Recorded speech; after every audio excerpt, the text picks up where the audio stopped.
And right now at 6, questions are growing about the proposed prison site in Franklin County after the sheriff tells 5 News ICE is considering it for its new immigration detention center. 5 News reporter Claire Everbach shares what the sheriff says federal law enforcement told him. I'm standing at the proposed site for the Franklin County Prison off of Highway 215. Local law enforcement is saying that federal immigration is showing interest in this site. The sheriff here told me that his chief deputy spoke with ICE agents this week who indicated that this site could be used for a detention facility. Sheriff Crocker says this site is not equipped for the proposed 3,000-bed prison, nor a detention facility.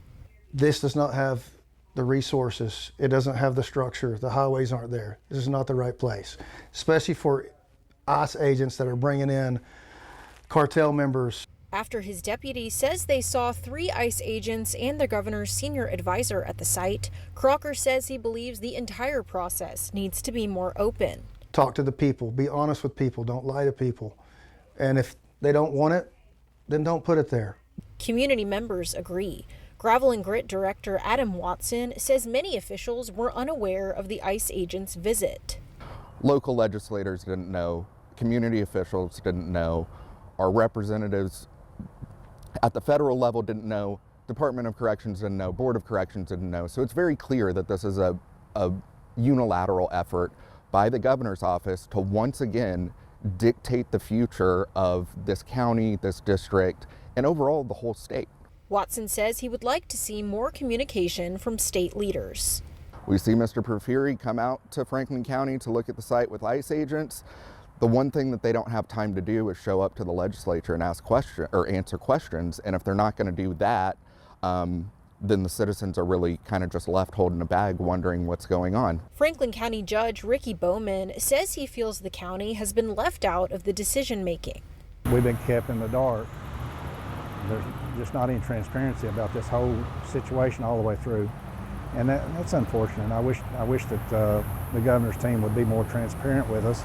He is left wondering why federal authorities are considering this site at all. My question is, why is Franklin County, the proposed prison site, now being considered by ICE to detain individuals that they pick up across the United States, when the federal government actually has a facility just a few miles from there at Fort Chaffee?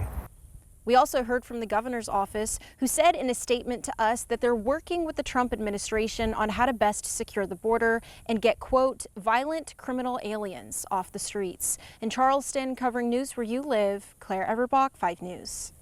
All right, Claire, thanks. We're also hearing tonight from the Arkansas Democratic Party as the state prepares to hold a special election to fill a seat representing parts of Franklin County. It was, of course, vacated following the death of Gary Stubblefield. Party leaders say they plan to hold a primary election to select their nominee and expect the debate over the prison construction to be a central issue when voters cast ballots in the special election.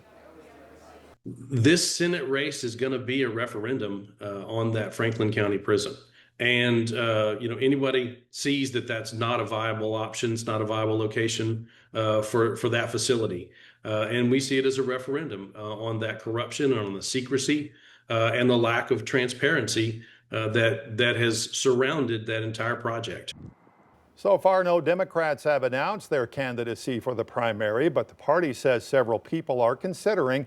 Meanwhile, the Republican Party of Arkansas agrees there needs to be a special primary election to fill the vacancy. So far, 3 Republican candidates have announced their plans to run for that seat. Well, the deadline's next week for lawmakers to reach a deal and avoid a government shutdown. Tonight, we're learning the White House says many federal employees could be laid off rather than furloughed if a shutdown does happen.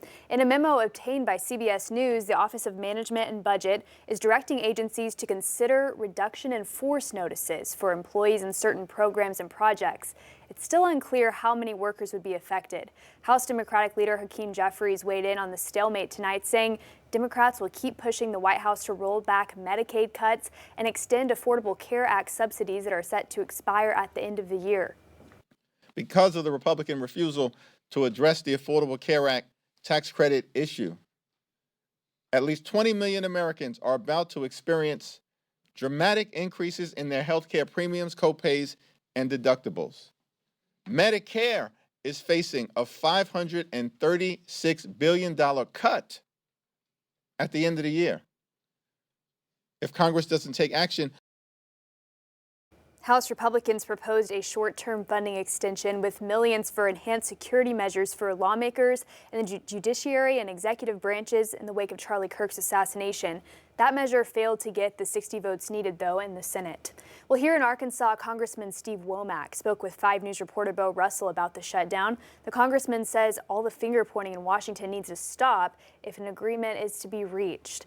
Womack says in the event of a shutdown, Arkansans wouldn't feel the effects immediately, but he says the longer a shutdown drags out, the more severe the consequences could be, and those receiving Social Security or Medicare could be hit the hardest. He says the House and Senate should pull together and avoid putting U.S. citizens at risk.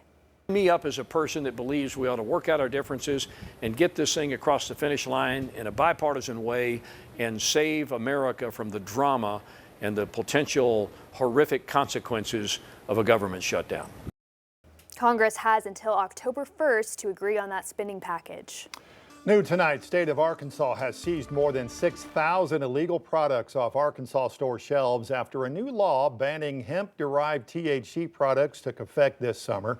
Eighth Circuit Appeals Court upheld the statewide ban on intoxicating substances derived from industrial hemp. Products that are now banned include Delta 8 and Delta 9 products like gummies and vape cartridges.